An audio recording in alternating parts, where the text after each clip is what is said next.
Hello भाइयों, कैसे हो आप लोग। मैं विष्णु शर्मा आपके अपने चैनल विष्णु ITBP पर आपका स्वागत करता हूं। आज का जो टॉपिक होने वाला ALP 2024 के आपको पता ही है, मेडिकल चल रहे हैं।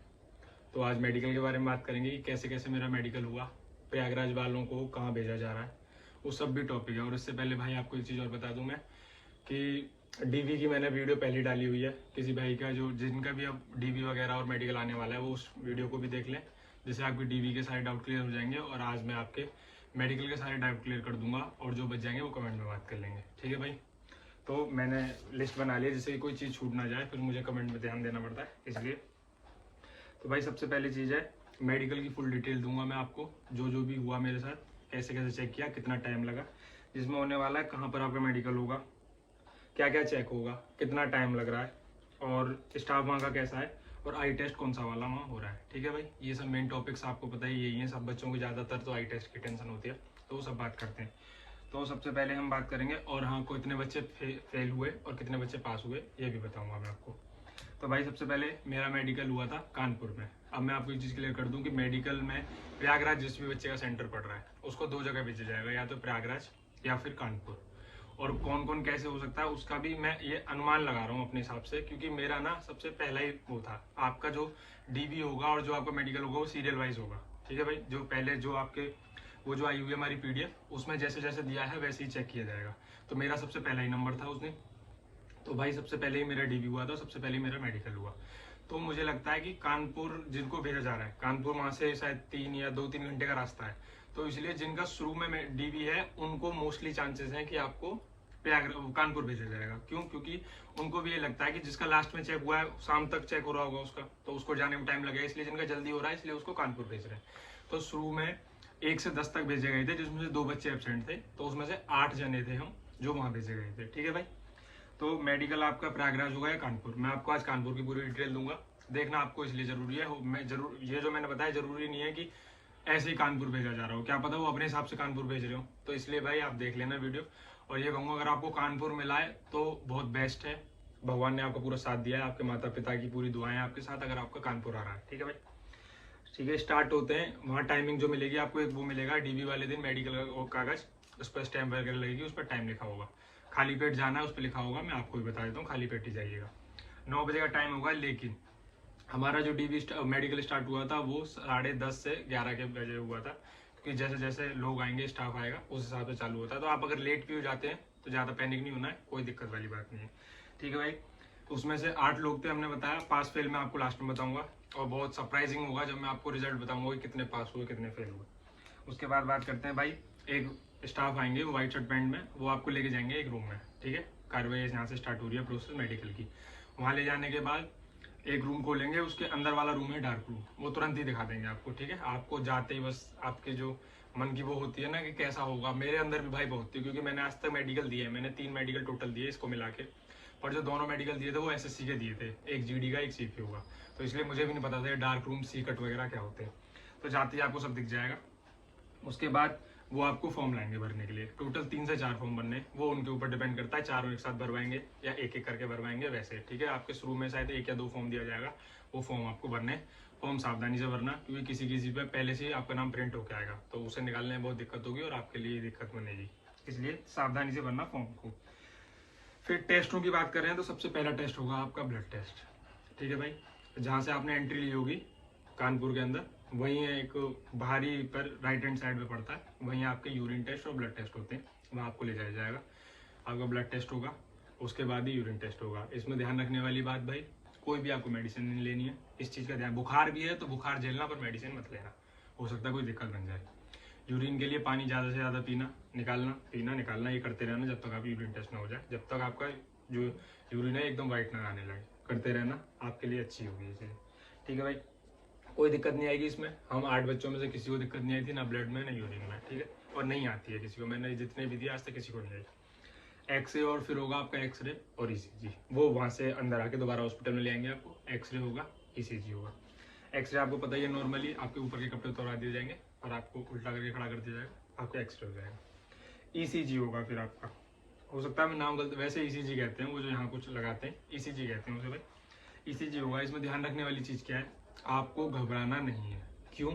क्योंकि एक बच्चे को ईसीजी में उसका गलत वो आ गया जिसकी वजह से उसका बीपी हाई दिखाया गया और उसको री दिया गया। ठीक है, तो इस चीज का आपको ध्यान रखना है एकदम। भाई कुछ जब आपके अंदर कोई कमी नहीं है तो टेंशन कैसी और घबराना कैसा।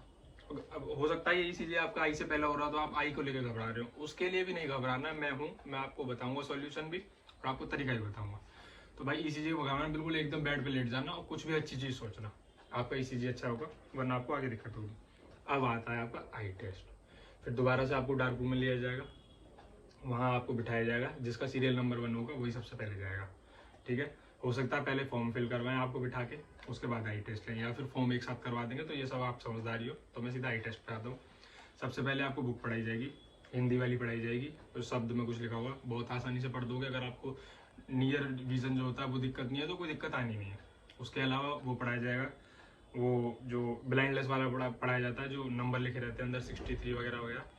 और उसमें एक तो गलत पढ़ दोगे तो डॉक्टर बहुत ही पोलाइट है हमारे वाले, अगर वो चेंज ना हुए तो। एक डॉक्टर है, चश्मा लगाते हैं, आप देखते ही समझ जाओगे, बहुत पोलाइट डॉक्टर है। मैंने एक गलत पढ़ दिया था तो उन्होंने दोबारा रोका, कह रहा सही से पढ़ो, तो फिर सही पढ़ जाए। ठीक है भाई, और एक वो चलवा के देखा जाएगा बुक पे, बुक का काम करता हूँ।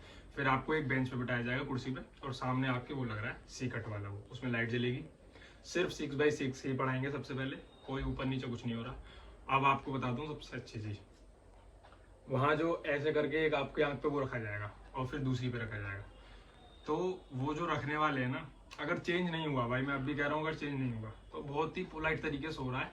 बस आप समझ जाओ मैं क्या कहना चाह रहा हूँ, तो बस समझ गए होंगे तो आप समझदार हैं, बहुत अच्छे से हो जाएगा, कोई दिक्कत नहीं। जिसको सच में ही प्रॉब्लम है मैं आपको बताऊंगा, 2 भाई निकाले गए में, वो क्यों निकाले गए वो भी समझाऊंगा। अगर सच में ही प्रॉब्लम नहीं है ना, इवन मैं ये कहूँगा अगर आपकी 6/9 8 जो भी होती होगी, 6/9 तक भी है, तो मैं कहूँगा शायद आप क्लियर कर दोगे। और अगर और कॉन्फिडेंस सबसे बड़ी बात भाई, ऐसे नहीं मन में बोल सर इधर, बिल्कुल तेज कट, सर इधर, सर नीचे, सर ऊपर, एकदम तेज बोलना। कॉन्फिडेंस बहुत मैटर करता है इस चीज में। मुझसे बस 2 बार इस आंख से पढ़ाया गया, 2 बार इससे, एक बार सी मेरा ऐसे था, एक बार नीचे, एक बार ऊपर, एक बार ऐसे, और खत्म मेरा आई टेस्ट। इसके अलावा वहाँ आई टेस्ट में कुछ भी नहीं हो रहा है।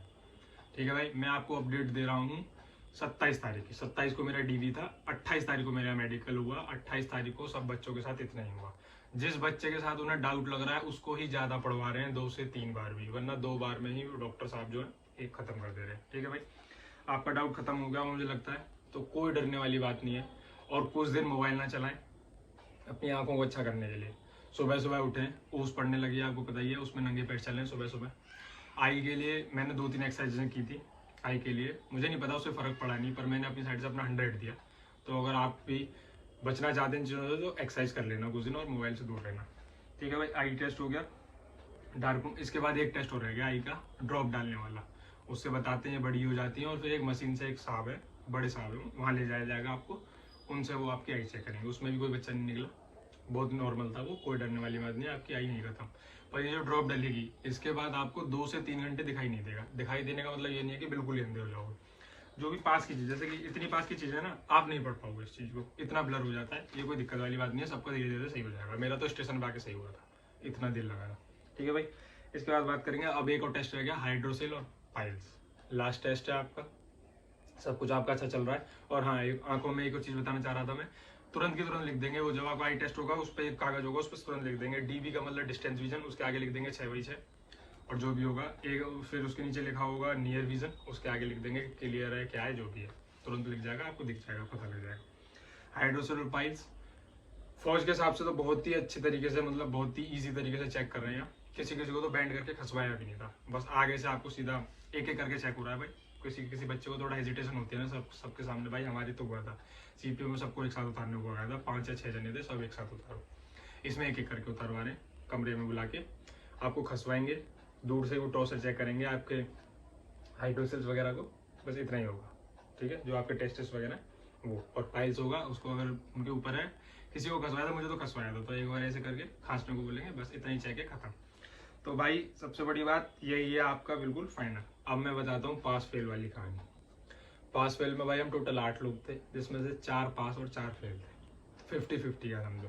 पर इसमें से अच्छी चीज ये है कि एक को मिला था बीपी का, जो मैंने आपको समझाया कि ईसीजी करवाते समय टेंशन नहीं लेनी है। उसका कारण यही था कि एक बंदा था, उसको बीपी का इसलिए मिला क्योंकि उसका ईसीजी में बीपी खराब आया था, फिर उसका दोबारा बीपी लिया गया, उसमें भी उसका बढ़ के आया, तो इसलिए उसको अगले दिन बुला लिया गया। तो इस चीज से बचना है तो टेंशन फ्री रहना है भाई आपको। दूसरी चीज, एक के शायद आई ड्रॉप जब डाली थी तो उसके बाद जो एक मशीन से टेस्ट हुआ था शायद उसके उसमें दिक्कत थी, तो इसलिए उसको भी मिलाई। 2 बच्चे आते हैं आई वाले, एक का 6/9 और एक का था 6/18 और 6/24, मतलब कि एक आंख से 6/18, एक आंख से 6/24। इसका पॉइंट मुझे लगता है अगर ये जेन्युइन उसकी आंख इतनी खराब है तो इसको तो कोई क्लियर नहीं करवा सकता भाई। जुगाड़ का मुझे नहीं पता क्या चलता है भाई वो, पर ये रियल नहीं। 6/9 एक बार को हो सकता है, ठीक है भाई। वो उसी दिन पता लगा, उनको 2 दिन बाद का टाइम दिया था। इन चीज़ों से बचने के लिए भाई अभी से मेडिटेशन स्टार्ट कर दो, आंखों की एक्सरसाइज स्टार्ट करो, मोबाइल कम यूज़ करो, ठीक है भाई। इतना ही था भाई मुझे लगता है इसके लिए। और कोई डाउट हो तो, और हाँ अगर एड्रेस वाली बात है तो पूरा एड्रेस ये है भाई, CMS sub divisional hospital Kanpur. यहाँ आपको भेजा जाएगा, अपना टिकट विकेट जो भी करना है, पर आप कर नहीं सकते, मेरी तरह ही होगा, क्योंकि आपको नहीं पता आपको प्रयागराज भेजेंगे या कानपुर, ठीक है भाई। इसलिए अपना तैयार है भाई। सब भाइयों को ऑल द बेस्ट, कोई टेंशन वाली बात नहीं है, कानपुर में कोई दिक्कत नहीं आएगी भाई आपको, अगर आपके अंदर सब कुछ अच्छा है। और मुझे लगता है 19-20 ही बोलूँगा, ज़्यादा नहीं, थोड़ा बहुत फर्क है तो आप क्लियर हो जाओगे। थैंक यू भाई। आपको कैसी लगी ये वीडियो, और एक DV वाली वो भी वीडियो अच्छी लगी हो तो भाई प्लीज़ अपडेट देना कि कैसी लगी। कुछ नहीं तो भाई उसमें अप्रिशिएट ही कर देना कि भाई आपकी वीडियो अच्छी है। और सबसे बड़ी बात भाई, सब्सक्राइब करना और लाइक कर देना, क्योंकि आप मोटिवेट करोगे जब भी मुझे और वीडियो बनाने का मन करेगा। थैंक यू भाई। और कोई डाउट हो आप कमेंट करना, मैं रिप्लाई दूंगा। आप मेरे और भी वीडियोस को देख सकते हो, कभी कभार तो लाइक से ज़्यादा मेरे उसमें कमेंट्स हैं, क्योंकि भाई इतना मैंने अगर बनाई है तो मेरा मेन मोटिव है कि हर भाई की हेल्प कर सकूँ, ठीक है भाई। थैंक यू भाई सभी भाइयों को, राम राम।